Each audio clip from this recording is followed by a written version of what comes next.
Salve, salve, quebrada! Salve, salve, família! Joke Smoke!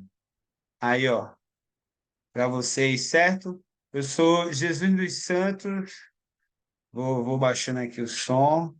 E é uma dificuldade ter que falar em uma hora, mas estamos testando ferramentas, processos de produção de conteúdo, e ainda mesmo que precário esse seja na qualidade do formato ou do vídeo, ou até mesmo do áudio, mas um conteúdo muito importante, formativo, e que vai lhe trazer lucidez sobre alguns aspectos que envolvem aí a recente treta Brasil e Israel. O Drops da Política é um quadro que eu desenvolvo lá no Instagram e que, nesse processo de ir pensando na elaboração de conteúdos, os conteúdos extensos a gente vai trazer aqui para o YouTube, certo? Então vamos que vamos?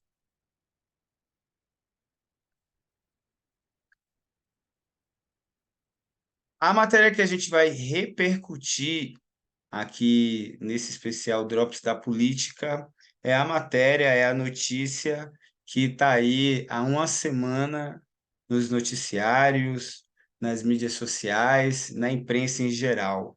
A fala de Lula em relação à guerra que acontece entre Hamas e Israel. O Poder 360 diz que Lula é destaque na mídia internacional ao comparar israelenses a Hitler. A CNN noticiou a semana inteira, inclusive, imagens vindas do Memorial do Holocausto, lá em Israel, com o ministro das Relações Exteriores e o chanceler brasileiro, dizendo que Lula era uma pessoa não grata lá em Israel. E aí o bagulho já descambou de vez, Lula já chamou o embaixador do Brasil, diz que está em Israel para vir para uma reunião, para uma consulta, e tá esse trerelê danado, todo mundo falando. Mas e aí? Qual que é mesmo? Antes de aprofundarmos um pouco mais, eu quero trazer aqui, na verdade, é uma opinião que penso sobre a postura, e essa é uma discussão que envolve, obviamente, né, para além do debate de uma crise diplomática, qual que é o papel que a diplomacia brasileira tem cumprido no último período, ou o que o Lula tem se proposto. Então, ele tem buscado, na verdade, um posicionamento forte na política internacional, colocando as grandes potências como responsáveis por todas as desgraças que estamos presenciando nos nossos dias, né? No ano passado, Lula esteve em uma de suas viagens e atacou as potências que lucram com a guerra e fala em reduzir petróleo, né? Como aqui a matéria do Jamil Chad, colunista do UOL, justamente aponta. Para vocês terem uma ideia de como tem sido discutido, observado, feito uma análise de como o protagonismo do Brasil, do Lula, né, tem sido bastante falado e como isso tem chamado bastante atenção. E não é por menos, obviamente. Em 2024, agora, estamos sob vigência justamente do mandato do Brasil, né? No caso, Lula que está lá no G20. O G20 é um grupo dos 20 países mais influentes no mundo. E o Brasil é um play importante, sobretudo porque o Lula, né, sobretudo nesse mandato do G20 que vai até o final do ano, coloca como prioridade de sua ação a inclusão social, a luta contra as desigualdades, a fome e a pobreza, o enfrentamento das mudanças climáticas com foco na transição energética e a promoção do desenvolvimento sustentável em suas dimensões econômicas, sociais, ambientais, a reforma das instituições de governança global que reflita a atual geopolítica. Então, não me surpreende nada seja, primeiro, né, a repercussão, né, mundial na imprensa da fala do Lula sobre um aspecto que envolve um país que, para o cenário europeu, é de fundamental importância. Então, falariam mesmo, e falam porque o Brasil, além de estar cumprindo um papel importante, tem apresentado discussões fundamentais. A gente vai ver isso um pouco mais lá na frente, mas tem sido um ponto de pauta importante em uma série de falas do Lula sobre, né, a reforma das instituições de governança global. Mas quais são, de fato, os impactos políticos e econômicos do discurso de Lula no Egito? O que isso causa, para além de impressões, de forma concreta? O que podemos esperar daqui para frente? Antes, porém, é necessário contextualizarmos como chegamos na atual situação, como que a guerra que acontece entre Israel e Hamas nos deixa não apenas perplexo, mas sempre com, né, uma pulga atrás da orelha, com a intenção de saber aonde vamos chegar, o que é que vai acontecer, por que que o Brasil chegou nessa, certo? E aí eu trouxe aqui um artigo do Frei Jaci de Freitas Faria, que ele é do Instituto Humanidas, né, Unicinos, cujo o nome do artigo é O Porquê da Guerra entre o Hamas, Palestinas, e os sionistas, Israel. Artigo do Frei Jaci de Freitas. E ele fala, e é por isso que eu já trago de início, porque ele dá uma grande contextualizada e aponta a origem justamente do porquê hoje esses dois povos se matam e brigam pelo poder. Ele diz justamente o seguinte, né? E isso aqui é recente, tá? Do dia 24 de outubro de 2023. A história bíblica do conflito entre Israel e Palestina revela a herança do pensamento de que se pode matar em nome do sagrado.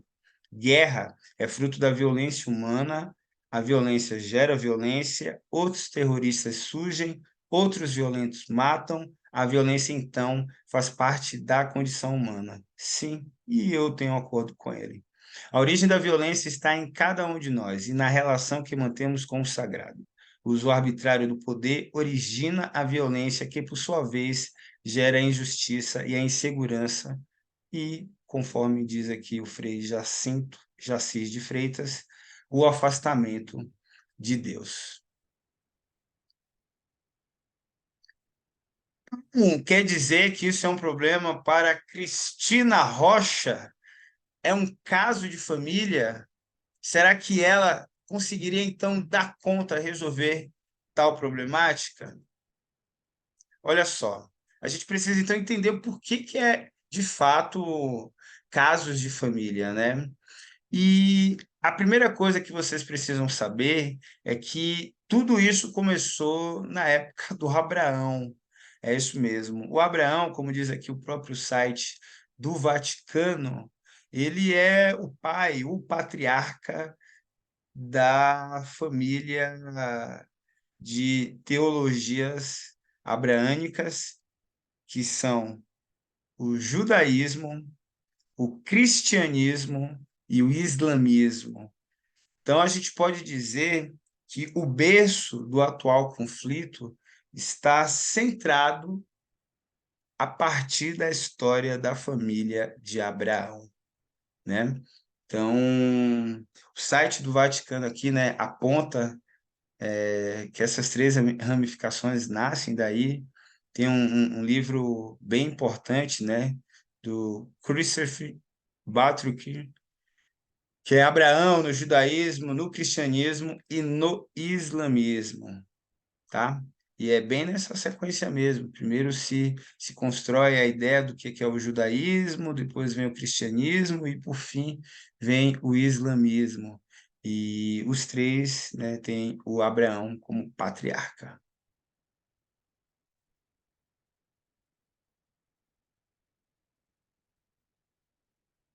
Mas, ó, você vai precisar ter muita mente aberta para seguir aqui nesse vídeo. A gente vai falar de coisas sensíveis e que talvez possa, de alguma forma, lhe perturbar. Então, se ainda não pegou o fôlego, dá uma pausa, vai lá, bebe aquela água, tá bom? Vou te esperar aqui um pouquinho, pega a água, bebe, já deixa o seu like, curte o canal, comenta, compartilha e me segue nas outras redes sociais. No Facebook, eu estou como Jesus dos Santos e no Instagram estou como Jesus.periferia. Certo, quebrada?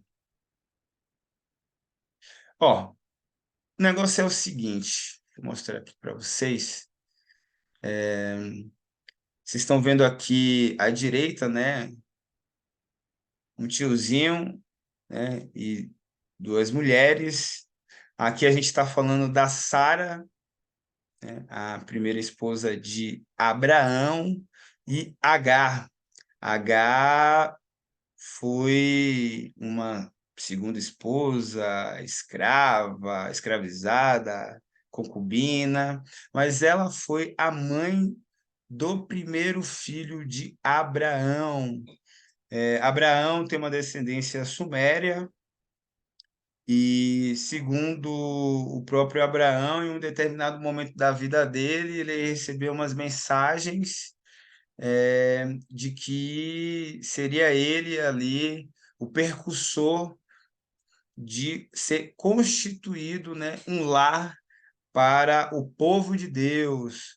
O Abraão, assim como os Zaratustas, são considerados ali os primeiros caras a trazerem a ideia do conceito de monoteísmo. Então, ao compartilhar a mensagem de que teria recebido informações divinas sobre uma terra prometida, Abraão começa uma jornada. Só que para dar início a essa jornada, né, para essa descendência, né, que constituiria uma nação, o povo de Deus e uma terra prometida, era necessário ter filhos.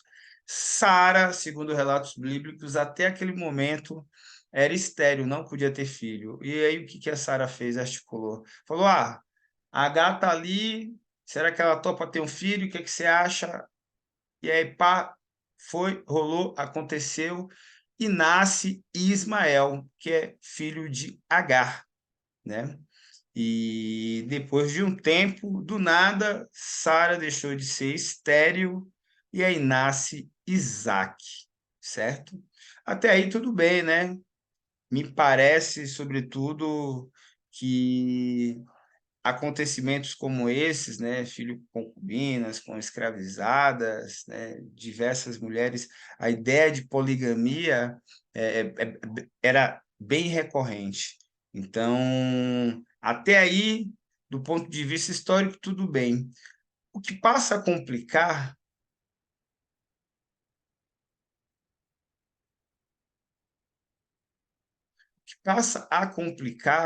é que, com 12 anos de idade, Ismael, que era então o primogênito, né, de Abraão, e que na liturgia daquela época eram os primogênitos que assumiu os reinados, os povos, enfim, o comando ali dos clãs.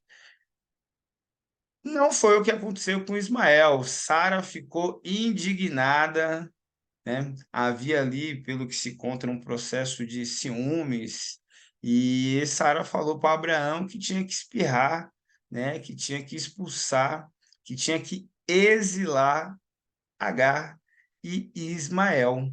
Segundo a Bíblia, Ismael morreu com 137 anos e foi reunido aos seus antepassados, seus descendentes, que se estabeleceram na região que vai de Avilá a Sur, próximo à fronteira com o Egito, na direção de quem vai para Assur, e viveram em hostilidade contra todos os seus irmãos. Então, em um determinado momento, este filho, né, esta concubina, né, esta escravizada, a mãe do primeiro filho de Abraão, foi abandonada, né, foi largada às traças, foi jogada no deserto, E o que diz este a continuidade deste relato bíblico é que Deus disse que ia cuidar, que ele também teria um povo, né, que também teria ali um reinado, que isso, aquilo, outro. Mas a própria Bíblia diz também que, na verdade, rolou foi só treta, né? E que Ismael, né, e Isaac sempre ali tentavam, de alguma forma, disputar algo, né? Sobretudo porque encara-se esse fato aí como um processo de traição, né, da parte de Abraão com o seu filho. Mas beleza, né? O Ismael foi embora, né? Foi exilado, as coisas continuaram a acontecer e Abraão ficou nesse processo de chegar à Terra Prometida, só chegou depois de 40 anos, e essa Terra Prometida, na verdade, ela tinha muita seca, a galera não tinha comida, era uma série de problemas, e eles por diversas vezes tiveram que ir para o Egito, a qual relatos bíblicos dão conta de que foram quase 400 anos de escravização e que os israelitas, né, este povo só foi liberto quando Moisés, né, segundo a narrativa bíblica, né, dividiu o mar e tirou o povo do Egito e conseguiu levá-los novamente à terra de Israel, né, à terra prometida aos seus antepassados. Então, a história configura justamente dessa forma, né? Abraão com várias esposas, que o seu primeiro filho ele exilou, ao chegar na terra prometida, uma série de problemas, sempre tiveram que ir para o Egito, em determinado momento, segundo relatos bíblicos, foi escravizado e só conseguiram sair de lá com o personagem Moisés, que dividiu o Mar Vermelho. Só que aqui, ó, para apimentar ainda mais a discussão, na super interessante, diz que há controvérsias do próprio relato da Bíblia em relação a uma possível escravização, né, deste povo no Egito, porque o que aconteceu lá atrás é necessário conhecer melhor um mundo perdido no tempo, o Oriente Médio de 3.200 anos atrás, e é para lá que vamos agora. E por que dá para cravar que os 400 anos no Egito e a história do Êxodo são um mito? Primeiro, pela magnitude do evento. A Bíblia diz que 2 milhões de hebreus fugiram do Egito, o equivalente a 3/4 da população mundial da época, estimada em 70 milhões de almas. Some isso ao fato de dos egípcios terem deixado sua história muito bem registrada e não existe nada sobre eventual fuga.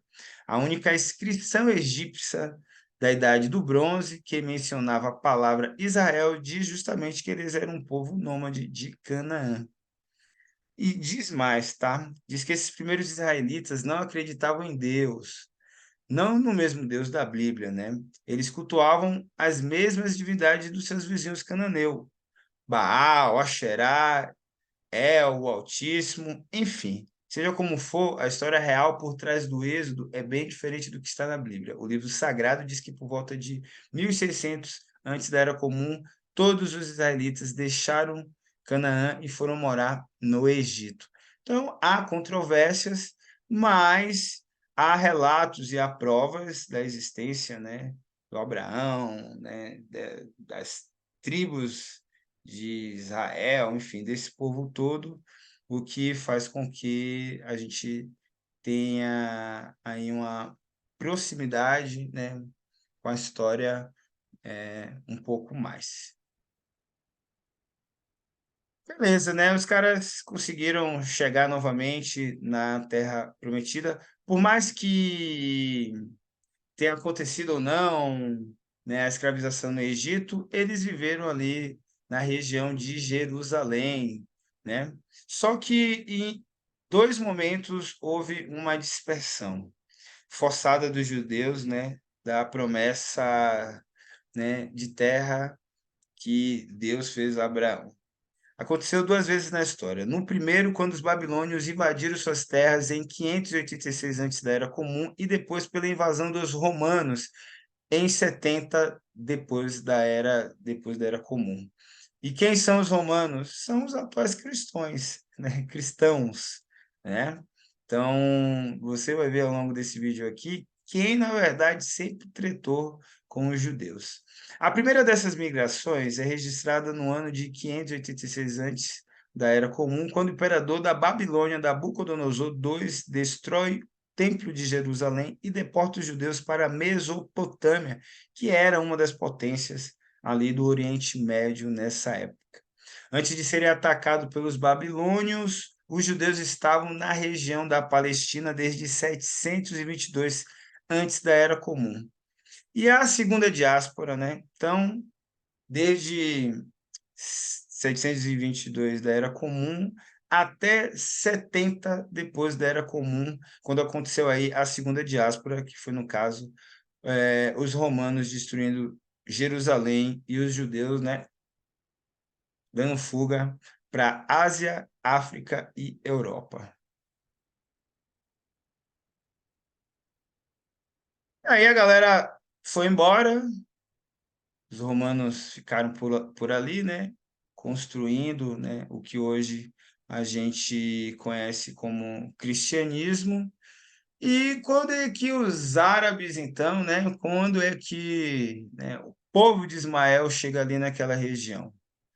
Então, a invasão árabe muçulmana acontece ali por volta de 638 depois da Era Comum, e é um marco inicial da contagem de tempo, né, para a posse da Palestina pelos árabes, que acontece 1.900 anos depois dos israelitas, né, dos judeus, e 235 anos após os cristãos, né, o povo ali bizantino. O domínio árabe, desde o ano de 600, né, depois da Era Comum até 750, vigorou no Califado de Omeada, cuja capital era Damasco, datando daí a construção do nobre santuário na região dos templos judaicos, e chamado pelos árabes de Esplanada das Mesquitas em Jerusalém, cidade que foi fundada pelos judeus e substituída pela dinastias dos Abássidas, cuja capital era Bagdá, que dominou até o ano de 974, seguindo-se o Califado Fatimida, que perduraram até o ano de 1071.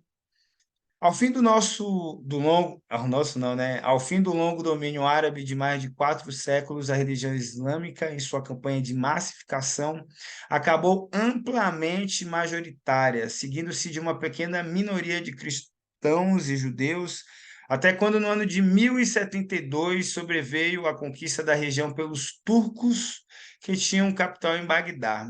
Já no ano de 1099, a primeira cruzada europeia conquista Jerusalém e estabelece seu domínio sob o nome de Reino Latino de Jerusalém, cuja existência periclitante em meio à sociedade islâmica e demorou até 1187, quando a cidade foi reconquistada por Saladino. Então, de 70 depois da Era Comum até mais de 1000, né? Tipo, até 1000 anos atrás, estamos no ano 2000, né? 2020, até 900 anos atrás, então quase que 1000 anos, né? De vários governos, várias coisas, parará, pereré, os árabes se estabeleceram na região que hoje estamos chamando de Jerusalém, Palestina e por aí vai. De 1300, 1200, né, até a Primeira Guerra Mundial, turcos e otomanos foram quem se estabeleceu na região, né? E aí que algumas coisas se desenvolveram, outras viraram conflitos, e por aí vai.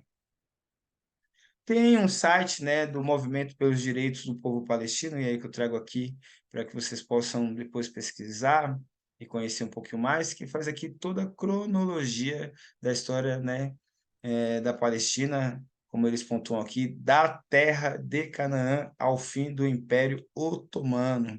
Então é só procurar aí no Google, nas redes sociais, Movimento pelos Direitos do Povo Palestino e pela Paz no Oriente Médio. Aí que você verá, né, de forma mais especificada o que de forma mais superficial eu trouxe aqui para você. Mas, dentro deste conteúdo do movimento pelos direitos do povo palestino e pela paz no Médio Oriente, eu quero aqui observar algumas coisas que, inclusive, eu deixei aqui marcado. A primeira delas é no ano de 1882 até 1903, cujo, né, depois de muito tempo, né, os judeus terem se espalhados pela Europa, há um processo de rediscussão, né, do ajuntamento do povo judeu. Quando acontece a primeira vaga de imigração sionista, né, a primeira Aliyah, onde 25 mil judeus, sobretudo oriundos da Europa, né, do leste europeu, se instalam novamente na Palestina. Então, embora o Estado de Israel tenha sido constituído em 1948, que a gente vai ver lá na frente, já há um movimento, né, 50 anos antes, 60 anos antes, de retorno, né, depois de um bom tempo assim espalhados pelo mundo. Em 1897, acontece o primeiro congresso sionista em Basileia, na Suíça, presidido por Theodor Hess. O sionismo luta para criar um lar para o povo judeu na Palestina, né? Então, o que o sionismo, né, e aí a gente vai mais para frente aqui entender o que é, tem como um horizonte justamente essa discussão. É isso e pronto, acabou. Tem que ter um Estado lá do povo judeu, já era. Terra prometida é nossa. E aí, já em 1902, é criado o Estatuto do Fundo Nacional Judeu para aquisição de terras na Palestina, que deve ser entregue, né, desocupada dos seus habitantes árabes. Né? Aqui houve compra. Aqui, ao me aprofundar na pesquisa, talvez consiga dizer para vocês que neste momento, inclusive, nada muito turbulado, nada muito, né, confuso, nada ainda muita treta. De 1903 a 1914, né, os judeus passaram a ser quase que 6% da população, um crescimento assim, impressionante, né? Mas o que que é esse sionismo, né? Da onde que surgiu isso e o que é? O sionismo é uma ideologia política, né? É uma teoria política judaica, é um movimento político que defende o direito à autodeterminação do povo judeu e a existência de um Estado nacional judaico independente e soberano no território onde, historicamente, existiu o antigo reino de Israel. Então, aqui, inclusive, abre espaço para uma série de discussões, porque o direito da autodeterminação de um povo, ela é de fundamental importância, baseada a partir de quais detalhes históricos, né? Na, na Basileia, Suíça, em 1997, onde teve o primeiro congresso sionista, qual Theodor Hess foi o fundador do movimento, ele dizia que o objetivo era obter um documento reconhecido internacionalmente que legitimasse o estabelecimento dos judeus na Palestina. As comunidades judaicas da Europa Ocidental, ricas e bem integradas às nações onde estavam, contribuíam para levar o projeto adiante, davam grana, dinheiro, né? Então, há já uma discussão, né, muito antes, né, do processo de consolidação do Estado de Israel, que já buscava o reconhecimento da ocupação de Israel em quais meios, independente de quais meios fossem, no que eles estabelecem como terra prometida e por isso direito sagrado. Que é aquela história lá do início que o Frei Jaci de Freitas nos trouxe, né? A ideia da guerra santa, da guerra santa faz com que a gente perca, todo o bom senso, né? No caso aqui dessa discussão em particular. Mas é só essa treta? Mais alguém se envolveu? Sim, os ingleses, né? Os ingleses têm um papel fundante na origem do conflito entre judeus e árabes, até porque a história não aponta, embora rusgas, né, pelo fato de Ismael ter sido exilado, o islamismo, né, os árabes, eles não tinham se consolidado, né, como uma religião, como um agrupamento. Isso só vai se dar em 600, né, a partir de 600 depois da Era Comum, o que significa que, no caso, inclusive, após saírem do Egito, quem os tira de Jerusalém são os romanos, o que hoje são o povo cristão, certo? Então, o conflito entre os diferentes povos árabes e judeus é relativamente recente. Até o final do século XIX, eles viviam como primos, o que supõe, obviamente, conflitos ocasionais, não só no Oriente Médio, mas também na Espanha, ocupado pelos árabes até o fim do século XV. Os problemas vieram com as crises dos grandes impérios, russo, turco-otomano e austro-húngaro, depois da Primeira Guerra Mundial, que foi de 1914 até 1918, que redesenhou o mapa do Oriente Médio. E aí o que aconteceu? Os ingleses receberam o mandato da Liga das Nações, né, que é a antiga organização e que passou a ser substituída pela ONU, para ocupar, fazer o que quiser durante 30 anos, Iraque, Jordânia, Palestina e por aí vai. Mas por que cargas d'água, né? né? Esses países ficam dando mandato de ocupação, gente. Na verdade, isso aqui é o processo imperialista e colonialista. Eles vão inventando motivos, dizeres, metodologias, na verdade, para continuar explorando e saindo como a galera boa, né? A França ficou com o que hoje a gente chama de Síria e Líbano. No final da Segunda Guerra Mundial, com a Europa arrasada, o sionismo tornou-se rapidamente majoritário entre os judeus sobreviventes que contavam com a simpatia da opinião pública mundial devido ao Holocausto. Com a retirada das tropas britânicas da Palestina marcadas para 1947, eles conseguiram construir o apoio dos dois grandes vencedores do conflito, União Soviética e Estados Unidos, a divisão do território. Então, a Rússia, né, do Putin de hoje, também tem aí uma responsabilidade na construção, né, do que hoje estamos chamando de Estado de Israel. E aí até o Brasil. Essa é uma outra discussão, né? Tem muita gente, o que isso tem a ver com o Brasil, tal. Gente, o Brasil foi peça fundamental na formação do Estado de Israel, né?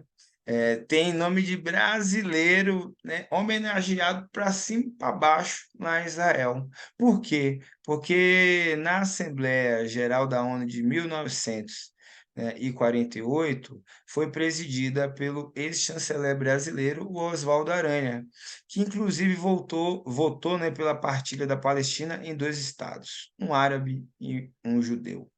O judeu aconteceu, e o árabe, por que não aconteceu? O problema é que os ingleses, né, prometeram a mesma coisa para os dois lados na tentativa de conquistar apoios de árabes e judeus na Primeira Guerra contra o Estado otomano. Só que os ingleses mentiram. Os ingleses mentiram. Os ingleses não cumpriram com a sua palavra, né? E após receber, né, um mandato de 30 anos, a área experimentou a ascensão de dois grandes movimentos nacionalistas, né? Um era judeu o outro era árabe. Os interesses nacionais concorrentes das populações árabes e judaicas da Palestina, um contra o outro e contra as autoridades britânicas governantes, resultaram aí em uma série de revoltas, né? Na Revolta Árabe de 1936 até 1939, a insurreição judaica na Palestina, que culminou na Guerra Civil de 47 até 1948. O rescaldo da Guerra Civil é a consequente Guerra Árabe-Israelense em 48, e por aí vai.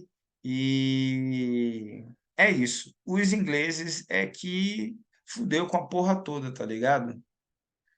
E é isso, cara.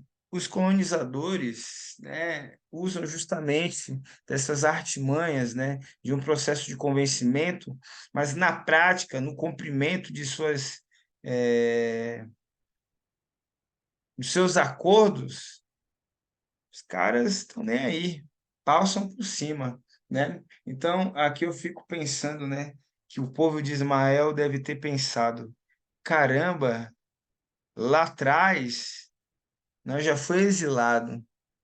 Agora nós não tem mais uma vez de ter o direito ao nosso pedacinho, ao nosso quião, né, ao nosso latifúndio.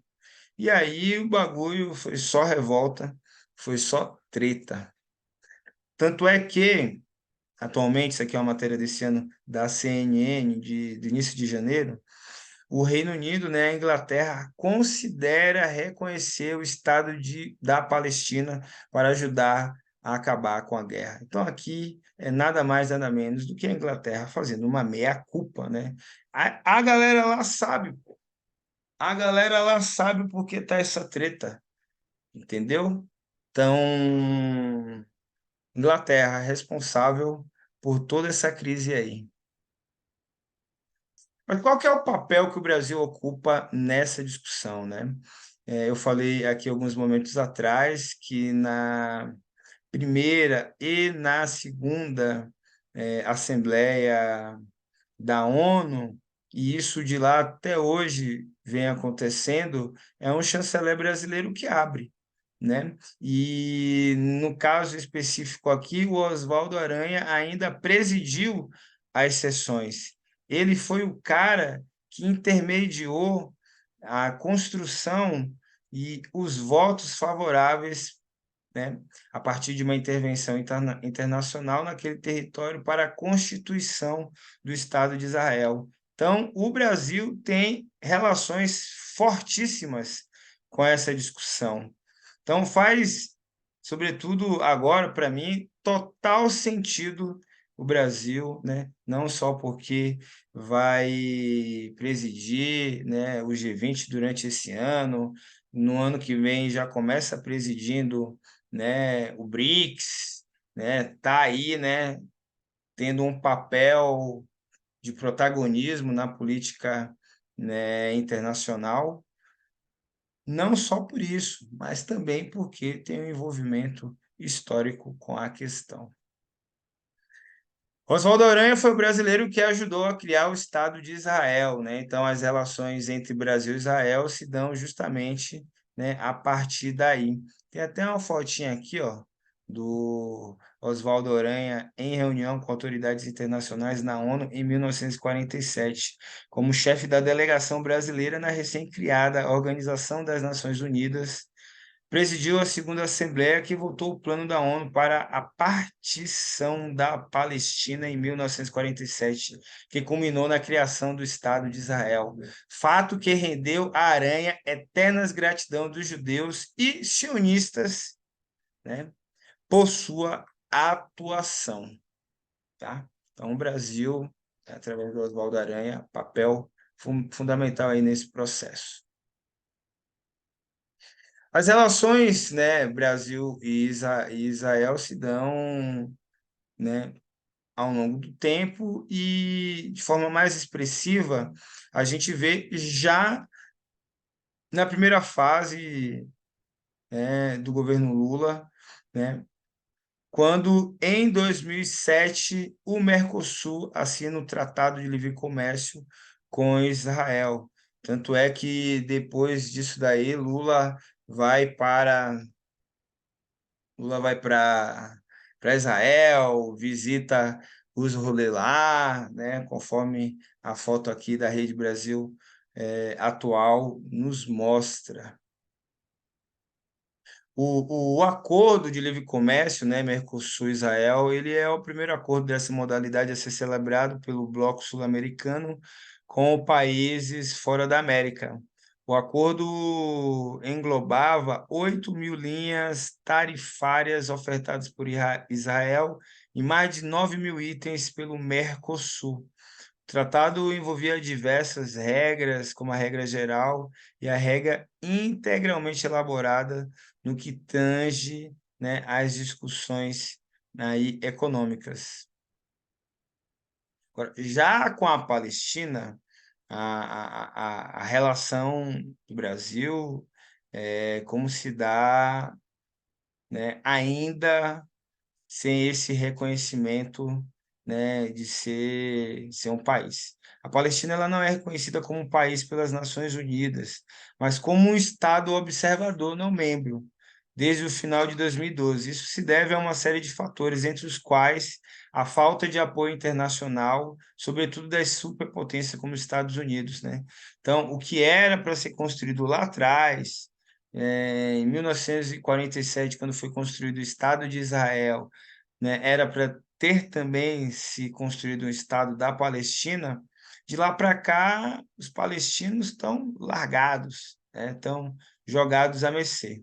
Apesar disso, né, de ser considerado apenas como um Estado observador não membro, 70% dos membros da Assembleia Geral da ONU reconhecem a Palestina como um Estado, e o Brasil é um deles. E isso também se dá, né, a partir de 2010, com o fim ali do mandato do presidente Luiz Inácio Lula da Silva. Então, Lula, o governo petista, o atual governo, né, a atual fase do governo petista, do governo Lula, tem, na verdade, também uma relação já há muito tempo, né? Seja do ponto de vista econômico, né, com Israel, né, a partir do Mercosul, ou seja, até mesmo do ponto de vista do debate político com a Palestina. E essa relação, obviamente, não se deu só na época do governo Lula, e talvez tenha se acentuado ainda mais durante a última gestão que passou do fascista Bolsonaro. E olha como que avançou-se nas tratativas econômicas no campo da defesa.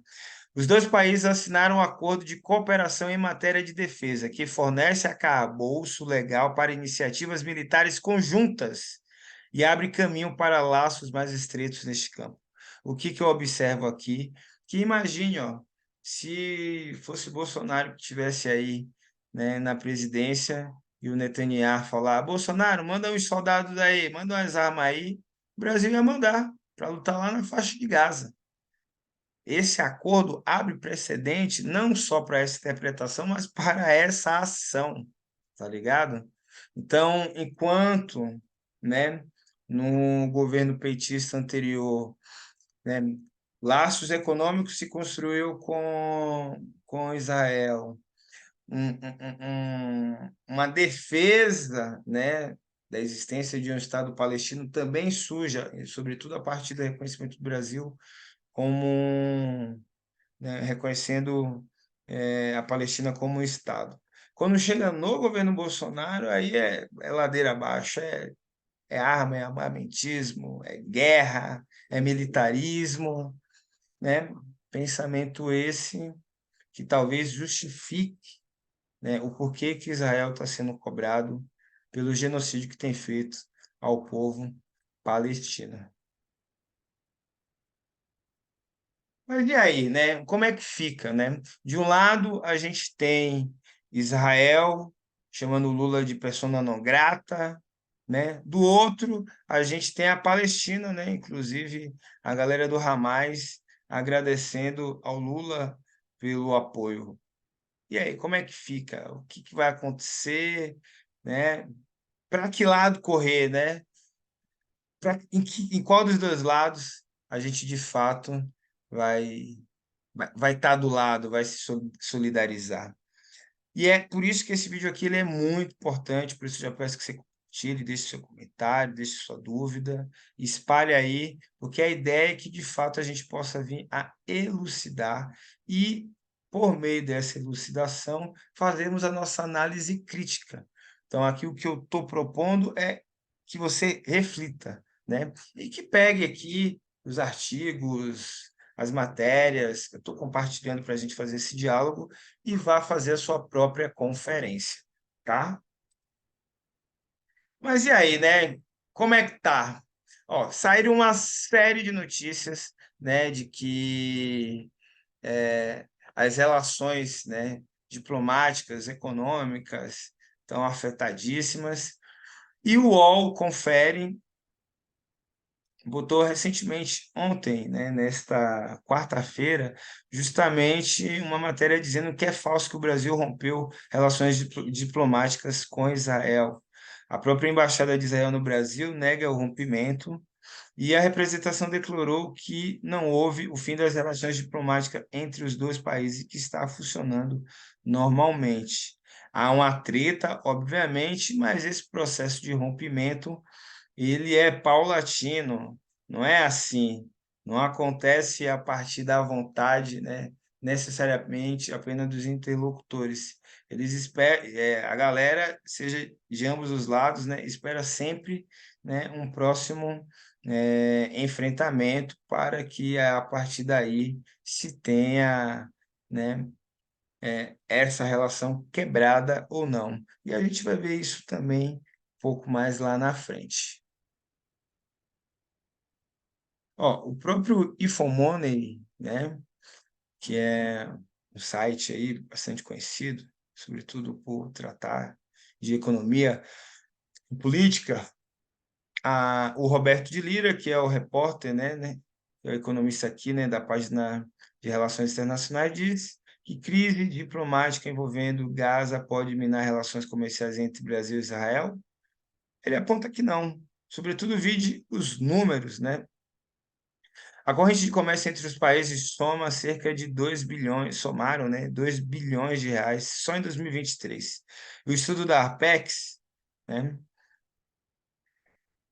diz que há mais de 327 oportunidades de negócios entre o Brasil e Israel, e que isso vai de tecnologias, né, alimentos e por aí vai. O próprio valor econômico ratifica, né, que a crise diplomática, perdoe-me, não deve afetar o comércio entre o Brasil e Israel. O... E, e o Globo traz uma matéria bem importante, tá ligado? Porque vai atrapalhar as relações diplomáticas, o comércio, o dinheiro, isso, aquilo, outro.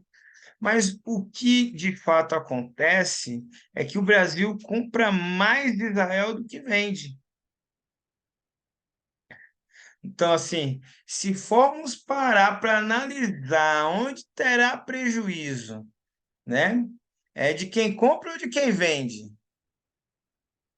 entendeu? Então, assim, eu diria que, né, Israel tem uma maior dependência econômica do Brasil do que o Brasil de Israel. Para você ter uma ideia, os dados do Ministério do Desenvolvimento, Indústria, Comércio e Serviços mostram que, sob o ponto de vista meramente numérico, as relações comerciais são de abaixo de outros países. Configura ali o número do 38º ao número 40.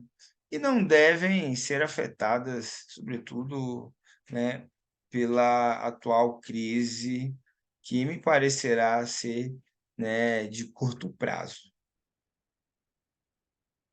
Uma outra prova mostra, né, de que não há tanta turbulência assim, que na verdade é a mídia golpista, que golpista, sionista, né, fascista no mundo, que tem feito aí, né, esse alarde, é que o chefe da diplomacia norte-americana que fez visita, né, ao Brasil nessa segunda, terça-feira, no início dessa semana, disse que as parcerias com o Brasil são importantes, né? E que vão continuar, querem fortalecer ainda mais os laços, e que não há rompimento, e demonstra, né, justamente, talvez, ainda mais um lugar protagonista do Brasil, né, de falar, né, inclusive contra os interesses estadunidenses, porque ao longo de o Brasil falar de que Israel é culpado e o seu principal aliado, né, o principal aliado de Israel nessa guerra, os Estados Unidos, e os Estados Unidos não fala nada, né? Então, assim, mostra aí que, na verdade, é, tem gente que não tá, que é aliado de Israel e que nem está pegando na mão de Israel, que está bem, opa, tô vendo nada, entendeu? Fazendo vista grossa. E aí a mídia brasileira golpista, como algumas mídias, né, fascistas ao redor do mundo, tem usado deste debate para fazer aí, ou para aumentar esse processo de polarização. Ó, para vocês terem uma ideia, ó, aqui na matéria da Fórum, né? Nenhum líder mundial, para além de Israel, condenou fala de Lula sobre o massacre em Gaza, né? Intercept Brasil diz que Israel conclamou os líderes do mundo a criticarem as falas de Lula, mas nada aconteceu. Ninguém se posicionou, ninguém falou nada. O cara dos Estados Unidos estava aqui essa semana, ó, calado, chegou, mudo ficou.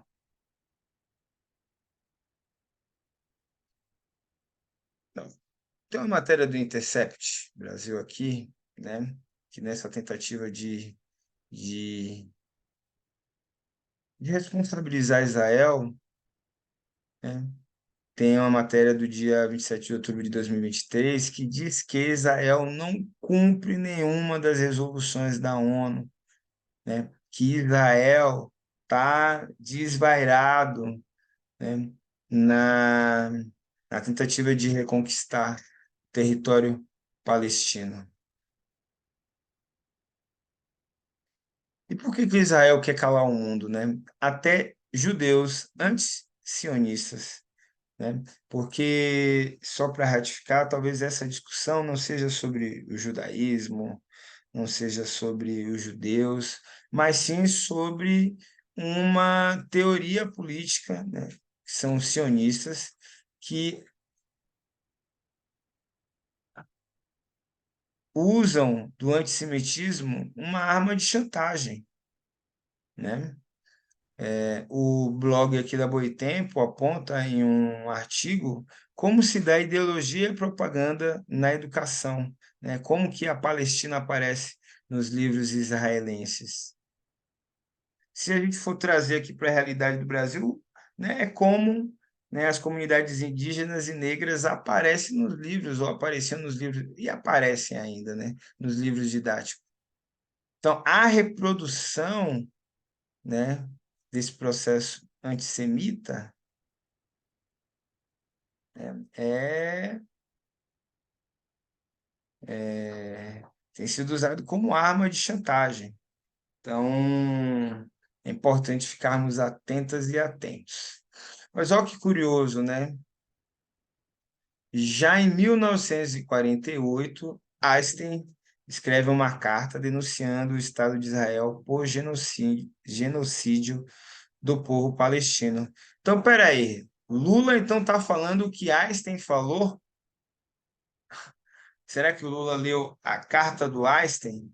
E aí a galera da internet é zoeira, né? A internet é foda. A internet foi lá, correu atrás e achou justamente, né, essa carta aí do Einstein, né, já chamando o governo de Israel, o movimento sionista, né, de genocidas, né, devido a toda a barbárie, né, que se pretende fazer na tentativa de obter uma terra, né, terra prometida, segundo Abraão, né? Então, em nome dessa guerra santa, matar é o de menos.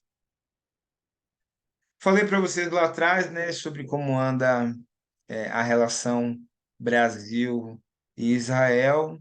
E o embaixador de Israel aqui pode ser, a depender de como a crise se instale, com horas contadas. Então, o governo brasileiro, né, no dia de ontem, nesta quarta-feira, avalia como uma possibilidade real, né, como se escalar aí essa treta. Aí o bagulho vai ficar mais embaixo. O governo do presidente Luiz Inácio Lula da Silva avalia a possibilidade de expulsar o embaixador israelense Daniel Sonshine, o que representaria uma medida diplomática drástica, dependendo do próximo passo de Israel na escalada da crise. A medida vem sendo tratada pela equipe da área internacional do governo como uma carta na manga que pode ser usada dependendo do próximo passo de Tel Aviv. Interlocutores, contudo, afirmam que a situação atual da crise ainda não exigem tal medida, mas é uma possibilidade a depender de como Netanyahu, de como o Estado de Israel, de como que o governo israelense se comporte, né, diante aí também dos posicionamentos do governo brasileiro. Agora, que será em que aqui no Brasil há uma defesa incomum de Israel?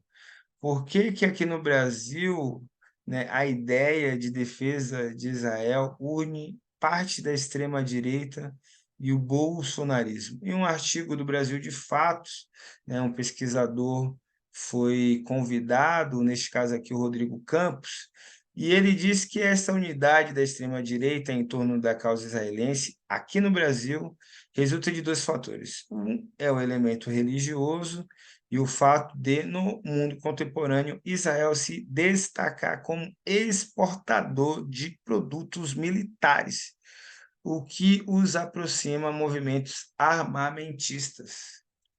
Se lembra quando eu falei para vocês de que no governo Bolsonaro as relações entre Brasil e Israel se intensificaram justamente no campo militar, não necessariamente na compra de equipamentos, produtos, por aí vai, mas na ideia, né, armamentista, no desenvolvimento, militar.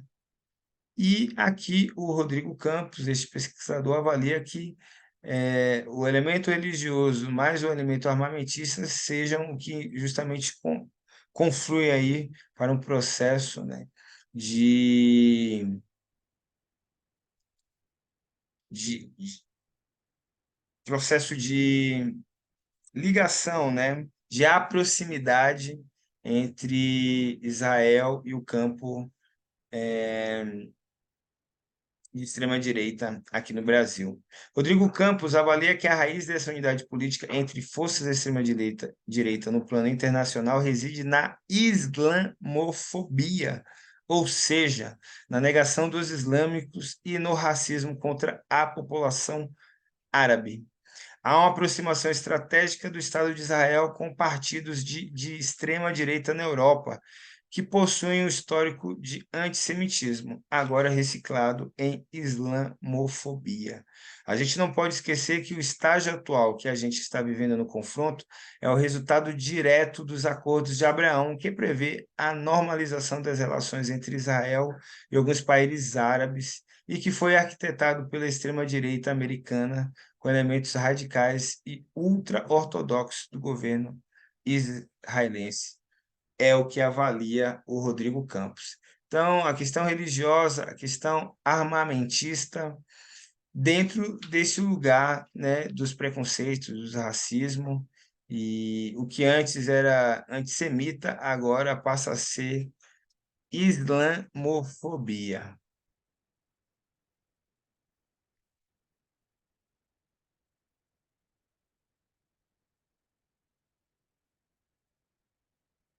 Tantos evangélicos defendem Israel aqui no Brasil.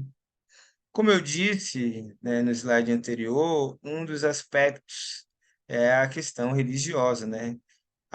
O uso dos símbolos da estrela de Davi ou a bandeira evangélicos tem se tornado comum nos últimos anos, especialmente entre grupos religiosos ligados ao bolsonarismo, como diz aqui a matéria da Letícia Mari, da BBC News Brasil, em São Paulo. Já no Terra, né, diz que O apoio tem um fundo religioso, então complementa, né? Explicam pesquisadores ouvidos pela BBC News. Uma das bases teológicas é uma corrente muito difundida que enxerga Israel como uma espécie de relógio do fim do mundo. Além disso, há toda uma identificação dos evangélicos com o Antigo Testamento da Bíblia, que trata basicamente da história sagrada do povo israelita, que se confunde o povo de Deus histórico, a nação de Israel do Velho Testamento, com o estado atual, moderno hoje de Israel e com a política sionista. Como diz o próprio Alexandre Gonçalves, que é pastor e teólogo. Apesar do fundo religioso, o teólogo Sérgio Dusslek, ex-presidente da Convenção Batista Carioca, a maneira como muitos líderes têm se posicionado sobre o assunto nos últimos anos tem um forte caráter também político. E eles têm usado interpretações do conceito do Antigo Testamento para se inserirem no meio político, né? Bolsonaro diz sobre ler bem esse momento e aproveitá-lo politicamente. Então, nesse lugar aí, é por isso que a gente tem visto, né, muitas igrejas protestantes nesse processo louco, né? Porque, pô, os cristãos têm treta com os judeus do ponto de vista conceitual, teólogo, mas agora estão, né, assumindo seus símbolos, processo de simbiose louca. E o pano de fundo armamentista. Mas quais são os impactos políticos aqui no Brasil, aqui no estado de São Paulo, aqui na cidade? O que a gente já observa é que, no plano federal, já há uma movimentação da ala cristã, da bancada evangélica, em um pedido de impeachment, né? Então, já se reverbera, né, ações no Congresso Federal para um possível impeachment do Lula, reunindo, se não estou enganado, agora quase que mais de 100 assinaturas, chegando a números expressivos. O que não sabemos é que se isso vai à frente ou não, né? O fato de pedir não necessariamente significa que vai ter um processo de impeachment, né? Mas o quanto de desgaste político essa ação pode causar. E o engraçado, você vê como o bagulho vai ficando cada vez mais engraçado, quando até o PSTU, né, até o PSTU, né, está saindo em defesa do Lula em relação a isso. Até o PSTU, no seu texto aqui, ó, Netanyahu reproduz extermínio nazista assim, Lula tem que romper a relação com o Estado genocida. Até o PSTU, neste artigo, vê, né, no pedido de impeachment do Lula, né, algum tipo de arbitrariedade, né? Então, se o PSTU tá ali, ó, vamos lá, Lula, é isso mesmo. Você vê que o bagulho tá tenso, né? E aliados, né, já defendem que Lula dê uma melhor contextualizada, porque talvez isso pode ter algum impacto político. Então a galera sempre fica aí nesses cuidados, pá, tal. Só que, como eu disse para vocês, né, já mostrei isso em slide anterior, o governo brasileiro só está esperando ver o que o governo de Israel vai fazer para dar um passo, né, mais forte ou não. Até porque, como eu falei no início desse vídeo, é da postura do Lula, né, para esse período ter uma política internacional mais porrada, mais para frente, né, mais pegada, mais desse jeito aí. Então, nenhuma surpresa, tá, quebrada? E aí o bagulho vai degringolando ainda mais, né? O que vai fazendo com que a gente fique, de fato, preocupado, né? Porque isso vai trazendo para dentro e vai trazendo aqui para o nosso dia a dia, e isso traz uma série de questões. O povo do Bolsonaro convocou um ato agora para domingo, né? Para domingo agora, devido estarem se aproveitando da fala do Lula, né? Sobretudo no momento onde Bolsonaro é investigado no STF, tá? E esse ato, né, passa a fazer uma nuvem em torno dessa discussão tão séria, né, que envolve as investigações em relação ao Bolsonaro. Tanto é que a mídia tem falado a semana inteira só do Lula, né, tem falado só disso, né? Então foi aí, né, a galera aproveitou desse processo para fazer uma nuvem de fumaça. Bolsonaro, né, e Malafaia, eles chamaram o ato para o dia 25, agora, próximo domingo, e até o governador daqui de São Paulo, Tarcísio de Freitas, como você vê aí na imagem, estará presente. Então, a galera está usando ó, pedido de impeachment. Pode avançar? Talvez não, né? Mas o quanto essa pressão, né, cria de impacto, né, no debate nacional, na opinião pública. E aí a galera se aproveitar disso, ó, vai estar Bolsonaro, vai estar Malafaia, vai estar até o governador de São Paulo. Até o governador de São Paulo vai estar nisso daí. O que obviamente demonstra a quem o. E a gente já sabe, né? Óbvio, né? Mas é isso. Talvez isso só reforce o porquê toda vez eu fico aqui chamando você, ó, vamos discutir sobre a política estadual, não vamos deixar Tarcísio nadar de braçada sozinho, vamos fazer algo. A prova está aí, ó. A prova está aí. E isso também traz justamente para o campo municipal no ano 2024. Estamos no processo eleitoral, tá? E a pré-campanha de Ricardo Nunes quer usar a fala do Lula, né, contra o Boulos. Tanto é que o Boulos, de alguma forma, está até se esquivando de falar sobre, né? É, matérias aqui no Poder 360, no Metrópolis, apontam justamente isso, né?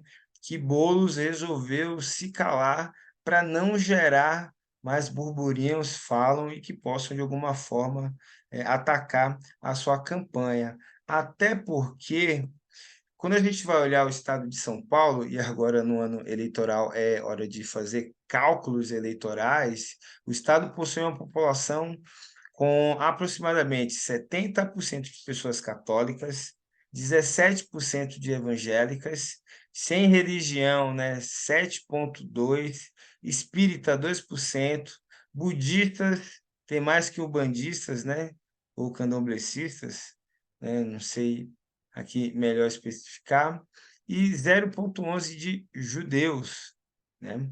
Então, quando você observa que o Estado tem essa configuração, a galera das contas eleitoral já fica louca. O site antagonista diz que apurou que Boulos conversou com uma série de aliados e ele tinha a intenção de endossar as falas do Lula, né, e falar, não, é isso mesmo, pá. Só que ele foi convencido a não se manifestar sobre esse episódio, porque o receio do comitê de campanha é que essa atitude seja explorada, como a gente já viu anteriormente, e que será pela pré-candidatura do Ricardo Nunes, tá? Aí fica aí uma grande dúvida, né? O que fazer nesse momento, né? Difícil refletirmos aqui, tá certo ou não, o Boulos se posicionar ou não, porque talvez as métricas, né? Talvez o embate na hora certa seja fundamental para que a gente possa ir avançar no que a gente quer. Agora, o que tudo isso cria são algumas distorções políticas.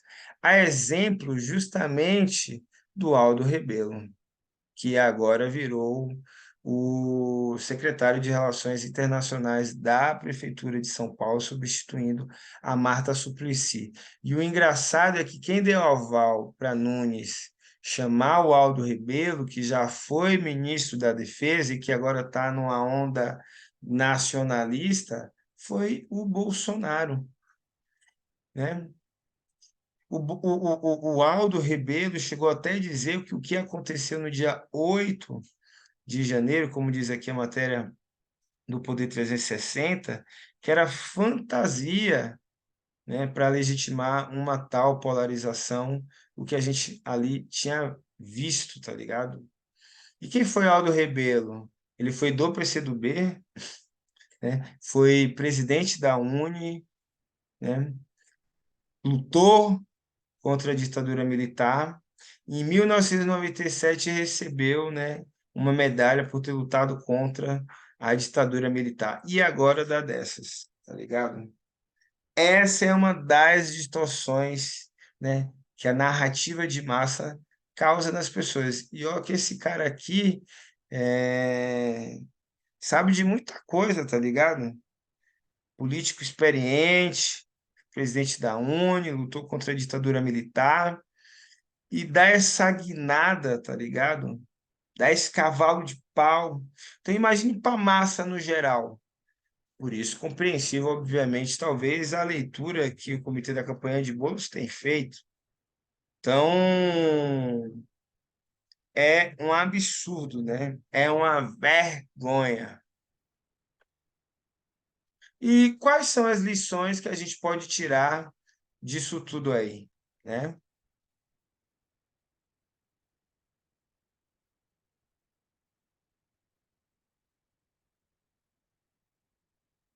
As lições que a gente pode tirar disso tudo aí é que o impacto da colonização europeia na história mundial e as suas consequências são sentidas até hoje. Então, o impacto mais notável foi o crescimento colossal da religião cristã pelo mundo, tanto pelo catolicismo quanto o protestantismo. Os europeus conseguiram levar a moral e a ética cristã para todo o mundo conhecido e desconhecido através, né, de forma brutal e coercitiva. As potências imperialistas foram beneficiadas uma vez que conseguiram atingir seus objetivos, conquistando matéria e mão de obra barata. Já as potências coloniais que buscavam ocupar territórios fez surgir uma série de conflitos que mais tarde resultaram em guerras. De 1860 para cá, né, o imperialismo europeu, estadunidense começou a repartir, né, o mundo, a partilha, cara, que bizarro. Pelos finais de 800 e meados do século XX, o continente europeu mantinha uma posição hegemônica relativamente ao restante dos continentes. Essa supremacia advinha do imperialismo.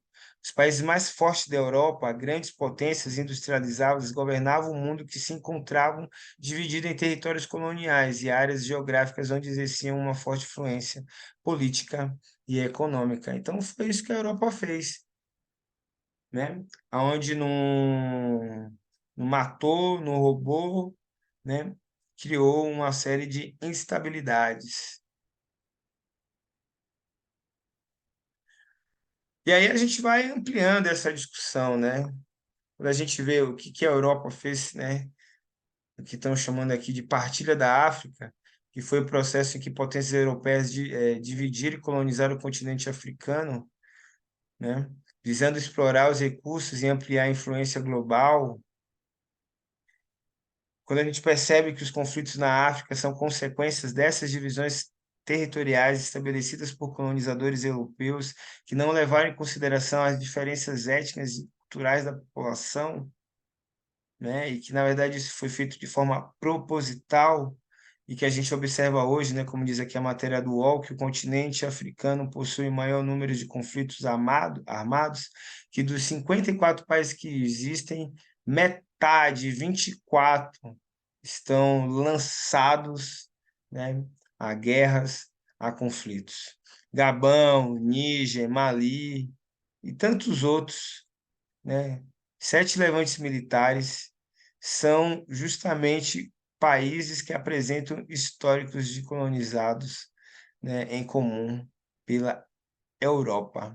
Então o bagulho é tenso, pô. O negócio é aí, ó, tá explícito, tá? Tá explícito o papel que a Europa, né, ocupou e a sua responsabilidade nos conflitos das quais vivenciamos hoje. É por isso, né, falei isso lá atrás, já aqui, que a Inglaterra hoje, só hoje, depois de 100 anos fica fazendo aí reflexões, né? E passam a considerar a construção de um Estado palestino, quando a galera prometeu lá atrás, traiu a galera, não fez, só conflito, morre gente, morre gente. É isso. Os europeus são os culpados de tudo. É tanta distorção política, né? Que estava falando aqui na África, né? De como que os europeus contribuem para as misérias que acontecem no continente africano hoje, né? Para os conflitos que lá, né, assolam 24 países. E como isso está tudo, né, interior. Por isso que eu digo, cara, quando falar para você de que política, religião, essas coisas não se discute, não é verdade. Porque é justamente desses lugares que nascem as maiores bizarrices, né? Teve uma vez, inclusive, que o Marco Feliciano, que é parceiro do Bolsonaro daqui de São Paulo, né, disse, né, que inclusive só há conflitos na África. Olha as distorções políticas, que só há conflitos na África porque Cã, filho de Noé, foi amaldiçoado, né? Teve ali uma maldição em torno de si. E por isso a África tem esses conflitos hoje, desresponsabilizando, tirando toda a culpa, né? Tirando todo de fato que aconteceu, né, com o processo de colonização, colando aí num campo subjetivo, né, algo que na verdade é bem concreto e doloroso, certo? Porque no continente africano não tem matéria pra caramba falando do que estão acontecendo lá. A França mesmo tá atacando. A França tá em conflito lá, né, no continente africano. E aí, o que que a gente vai falar sobre? E aí eu trago aqui mais um outro ponto de vista, né, mais uma opinião, né, que é a necessidade ou como tem se movimentado o mundo em torno, né, de uma nova geopolítica internacional, né, como o próprio Le Monde Diplomatique, né, daqui do Brasil, diz que o BRICS, né, nesse lugar de enfrentamento, né, dessa hegemonia europeu, hegemonia, né, europeia, tem se colocado justamente nesse lugar de oposição. Maduro foi à China e está todo mundo falando, está todo mundo querendo sair do circuito europeu, quebrada. Maduro foi lá na China e falou: E aí, Xi Jinping, vamos construir uma nova geopolítica mundial? Compreendeu? E isso não acontece só pelas bandas de cá, não. Ó. Países africanos se rebelam contra a dominação imperialista, né? Países da região do Sahel são a linha de frente na luta contra o imperialismo na África nos últimos anos, né? É, A própria matéria aqui do G1, né, estão apontando que muitas africanas e africanos estão entrando em conflito, né, com a França e estão do lado da Rússia. E tem um cara, né, um centrista radical africano chamado Kemen Seba, que tem feito uma peregrinação, né, para destituir o neocolonialismo europeu no continente africano. Então, há uma tentativa global daqueles e daquelas que, né, por uma série de questões, eh, forem ao longo do tempo subalternizados, virarem a mesa agora e mudarem de lugar. Então, há essa possibilidade, né, da ruptura da atual geopolítica mundial. É por isso que não me assusta, né, essa discussão toda. É por isso que eu não vou partir, né, meramente de uma interpretação midiática para ter uma opinião sobre algo que é histórico, é milenar, que começa com uma treta de família entre dois irmãos e um pai que prefere exilar um, tá ligado? Então, é necessário repensarmos a geopolítica internacional. E é por isso, né, que eu trouxe aqui o Milton Santos. Milton Santos tem um livro chamado Por Outra Globalização do Pensamento Único à Consciência Universal, e que diz, né, que diz no livro, né, por uma outra globalização do pensamento único à consciência universal. O ilustre pensador brasileiro Milton Santos faz ali uma análise da globalização mundial, de seus aspectos, fatores e vicissitudes, assim como Milton Santos também trata a globalização como fábula, perversidade, como ela pode ser. Então, é o que ocasionou que estamos vivendo hoje e a necessidade, né, de uma outra globalização, de uma outra forma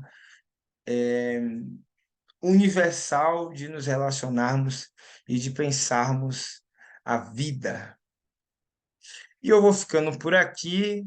Não sei se esse vídeo ficou muito extenso, se vocês gostaram, se ficou dúvida, se ficou devagar. Estamos testando os formatos, testando os conteúdos, o que serve, o que não serve, e é por isso que o seu comentário aqui vai ser de grande valia.